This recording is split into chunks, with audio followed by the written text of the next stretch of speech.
అందరికీ నమస్కారం. ప్రభుత్వ పథకాల అప్డేట్స్ కోసం మన ఛానల్‌ని సబ్స్క్రైబ్ చేసుకొని రెడీగా ఉండండి. వీడియోస్ మాత్రం ఒక లైక్ చేయండి. ఇక వివరాలకెళ్తే తెలంగాణ సమగ్ర కుటుంబ సర్వేకి సంబంధించి ప్రభుత్వమేమో సర్వే అధికారులని మీరు కరెక్ట్‌గా వివరాలైతే సేకరించండని సర్వే అధికారుల మీద ఒత్తిడి తీసుకొస్తుంది. ఇక్కడ మరి ఇళ్లలోకి వెళ్లి ఇంటింటి సర్వేకి వెళ్ళినప్పుడు మరి ప్రజలు మాత్రం వారు కొన్ని విషయాలు చెప్పడానికైతే నిరాకరిస్తున్నారు. ఇటు ప్రభుత్వం మధ్యన, ఇటు ప్రజల మధ్యన ఈ సర్వే విషయంలో మరి సర్వే అధికారులైతే కొంచెం ఇబ్బందులైతే ఎదుర్కొంటున్నారు.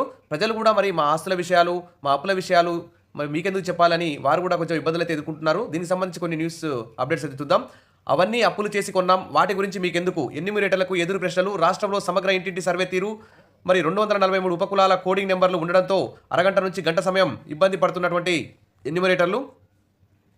మరి 6 నుంచి 8వ తేదీ వరకు ఎన్యూమరేటర్లు ఇంటింటికి స్టిక్కరింగ్ అయితే చేశారు. ఇంకా కొన్ని ఇళ్ళకు కూడా స్టిక్కరింగ్ అయితే వేయలేదు.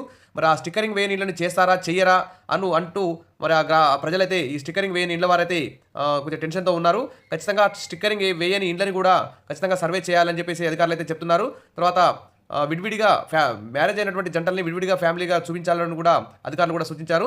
అదేవిధంగా ప్రతి ఇంట్లో నివసించే వారి సంఖ్యను నిర్ధారించడంతో పాటు ప్రతి కుటుంబం ప్రాథమిక సమాచారం సేకరించి ఫారంలో నమోదు చేస్తున్నారు. ఒక్కో ఎన్యూమరేటర్కు 150 నుంచి 175 ఇళ్ళు ఇచ్చారు. 56 ప్రశ్నలు, 19 ఉప ప్రశ్నలు, 243 కోడింగ్ నెంబర్లతో ఇంటింటి సర్వే అయితే నిర్వహిస్తున్నారు. కుటుంబంలో మందిని బట్టి అరగంట నుంచి గంట సమయం పడుతుంది. సర్వే తీరుపై కొన్ని ప్రాంతాల్లో ఇక్కడ పరిశీలన చేస్తే సర్వేలే ఇచ్చిన బుక్లెట్ ఆధారంగా ఫారం నింపాల్సి వస్తుంది. ఇక తర్వాత కులవృత్తి చెప్పడానికైతే వెనకాడుతున్నారు. కులవృత్తి చేయకపోవడమే ఇందుకు కారణంగా తెలుస్తోంది. టీవీ ఉందా, ఫ్రిడ్జ్ ఉందా, ద్విచక్ర వాహనం ఉందా, కారు ఉందా, వాషింగ్ మిషన్ వంటి ఉన్నాయని అడుగుతున్నారు. మరి వీటిని అప్పుపై తీసుకుంటారు, ఇన్స్టాల్మెంట్లపై తీసుకుంటారు. మరి అవన్నీ ఎందుకు చెప్పాలి, ఎందుకంటూ ఎదురు ప్రశ్నలు కూడా వేస్తున్నారు. రుణాల విషయంలో వివరాలు కూడా తెలపడానికి నిరాకరిస్తున్నారు. తర్వాత కొన్ని చోట్ల ఉపకులాలు చెప్పడంలో కూడా కుటుంబ సభ్యులైతే ఇబ్బంది పడుతున్నారు. ఆదాయం పన్ను కట్టేవారు సైతం మరి మేము ఆదాయం పన్ను కడుతున్నామని చెప్పడానికైతే ఇష్టపడతలేదు. కొంతమంది సొంత ఇల్లు ఉన్నా అద్దె ఇంట్లో ఉంటున్నామని చెప్తున్నారు అని ఎన్యూమరేటర్లు అయితే చెప్తున్నారు. పట్టణాలు, గ్రామాల్లో కొన్ని చోట్ల ఇళ్లకు తాళాలు వేసి ఉంటున్నాయి. ఒకవేళ ఇంట్లో పెద్దలు ఉన్నా మరి ఎన్యూమరేటర్లకు సరైన సమాధానం అయితే లభించట్లేదు. రుణాలు, ఆధార్ కార్డులు, ధరణి పాస్ పుస్తకాలపైన సరైన సమాచారం ఇవ్వకుండా తప్పించుకున్నట్లు తెలుస్తోంది. వృత్తికి సంబంధించి గృహిణులు రోజువారీ కూలీగా నమోదు చేసుకుంటున్నారు. ప్రజలు చెప్పిన సమాచారాన్ని తీసుకోవాలనే నిబంధన ఉండడంతో వారు చెప్పిందే ఎన్యూమరేటర్లు అయితే నమోదు చేసుకుంటున్నారు. ప్రశ్నలు అధికం, సమాధానాలు స్వల్పం అంటూ ఇక్కడ ఈ సర్వే ఆ విధంగా ఉంది. మరి కొన్ని చోట్ల వాయిదాల ప్రకారం తీసుకున్న రుణాల వివరాలు కూడా చెప్పడంలో ఇబ్బందులు అయితే పడుతున్నారు. వాయిదాలు చెల్లించగా బ్యాంకు, ఇతర సంస్థల్లో ఎంత బాకీ ఉందన్న విషయం కూడా చెప్పట్లేదు. ఒక కుటుంబం వివరాల నమోదుకు సుమారు గంట సమయం పడుతుంది. కొన్ని ప్రశ్నలకు ప్రత్యేక కోడ్ కేటాయించడంతో సిబ్బంది సమన్వయంతో పనిచేయాల్సి వస్తుంది. గ్రామాల్లో వ్యవసాయ పనులు ఉండడంతో ప్రజలైతే అందుబాటులో ఉండడం లేదు.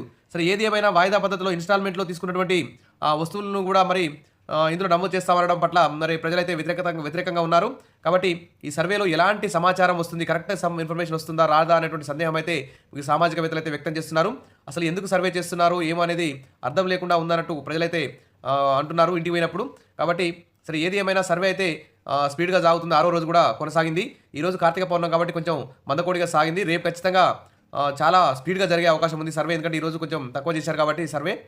కాబట్టి రెడీగా ఉండండి. ఎవరైనా రాయించుకునే వాళ్ళు ఉంటే రాయించుకోవడానికి ట్రై చేయండి. విషయాల బెస్ట్ మరిన్ని అప్డేట్స్ కోసం మన ఛానల్ని ఫాలో అవుతుండండి. Thank you.